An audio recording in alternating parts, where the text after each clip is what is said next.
Hi, I'm Heidi. And I'm Chris.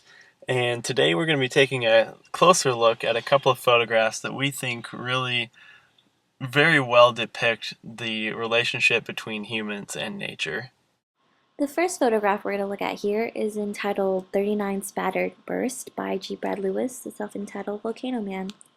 The bursting lava captured in this photograph is from the most active volcano in the world, Kilauea, located on the outskirts of Hawaii's Big Island. Visitors to the Big Island are typically drawn to the consistency of Kilauea's eruptions, but to the locals, Kilauea is more of a symbolic tie to ancestral roots. Ancient Hawaiians believed that a goddess by the name of Pele resides in the heart of Kilauea. Pele's eccentric emotions are allegedly responsible for the volcano's outburst, and this ancient belief is still recognized and incorporated into Hawaii's cultural practices. Lewis managed here to capture a moment that displays the raw power of this volcano and the wrath of the goddess Pele.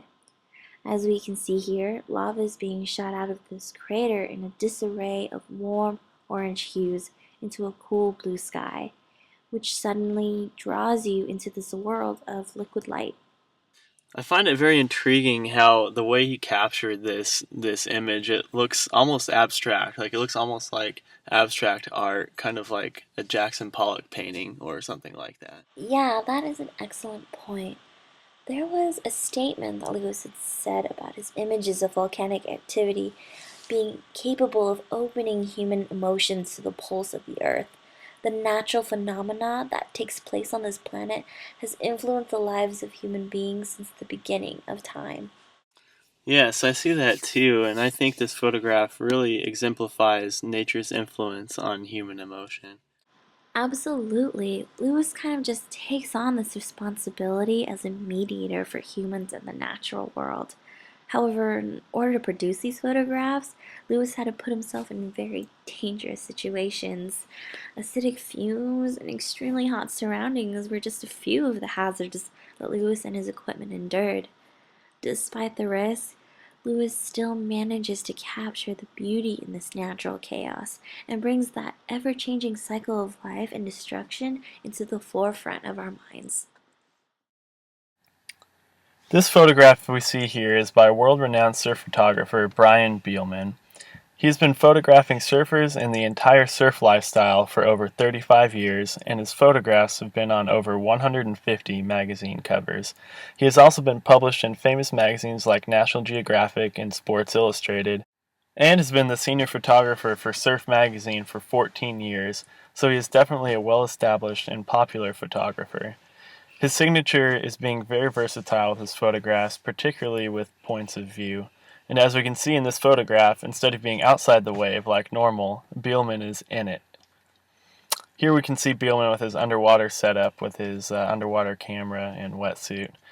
And even though he misses out on shots that others are getting outside the wave, he can capture images that they just can't from out there. And speaking of that, Bielman caught this image at just the right moment, stopping the action just before the wave crashed and the surfer moved out of view. It's very much in line with the instant vision type of photography.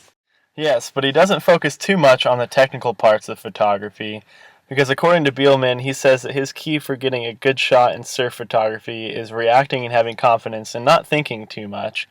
He's a surfer, so I'd imagine he's a pretty laid back dude, and it's pretty obvious in these pictures that he's just having fun taking these shots.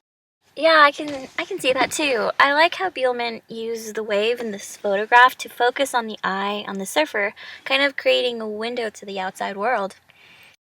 Yes, what would seem to be a pretty standard shot from outside the wave is actually transformed into a completely different image. The surfer in this photograph takes on an amorphous, almost mercurial form because of the distortion caused by the wave. What also drew me to this particular photograph were the vibrant colors, the blue water, the green coral, and that little spark of orange from the surfboard to break up the cool colors. That's all interesting. However, I think the most interesting thing about this photograph is how it epitomizes what surfing is about. From our view inside the wave, enveloped in nature, the only clear object we see from the outside is the surfboard, specifically its fins cutting into the water. According to the Ultimate Guide to Surfing, surfing a wave can be described as riding a pulse of nature's energy, which I think is a great description of what we are seeing in this photograph. Surfing, for some, can also be a very spiritual experience, a way that humans can feel one with God's nature.